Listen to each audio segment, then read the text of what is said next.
এক দশকেরও বেশি সময় ধরে বছরের প্রথম দিনে প্রথম শ্রেণী থেকে নবম শ্রেণীর শিক্ষার্থীদের বিনামূল্যে বই দিয়ে আসছে সরকার। এজন্য নভেম্বরের মধ্যে প্রত্যেক জেলায় পৌঁছে দেয়া হয় বই, তা 15 ডিসেম্বরের মধ্যে পাঠানো হয় বিদ্যালয়ে। তবে রাজনৈতিক পট পরিবর্তনের কারণে কিছুটা হোঁচট খেয়েছে এ প্রক্রিয়া। যশোরে প্রাথমিকে প্রায় 13 লাখ ও মাধ্যমিকে প্রায় 37 লাখ বইয়ের একটিও এখনো পৌঁছায়নি। কবে আসবে তাও জানেন না শিক্ষকরা। তৃতীয় শ্রেণী থেকে দশম শ্রেণী পর্যন্ত আছে।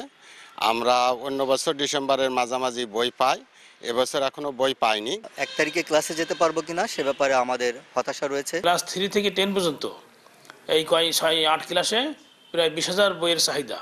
এই বছর কিন্তু আমরা একটা বই পাইনি। অন্যান্য বছরে খুব ব্যস্ত থাকি বই আনা নেওয়ার ব্যাপারে। তবে শিক্ষা কর্মকর্তাদের দাবি, বই ছাপানোর কাজ চলছে। আগামী 15 জানুয়ারির মধ্যে শিক্ষার্থীদের হাতে বই তুলে দেয়া সম্ভব হবে। গতবার ছিল 36,81,000 সামথিং, এবার 37 লক্ষ সামথিং। কাজ চলছে দ্রুত গতিতে। আমরা আশা করছি জানুয়ারি মাসের মধ্যে সব শিক্ষার্থীদের মধ্যে বইটা হাতে তুলে দিতে পারবো।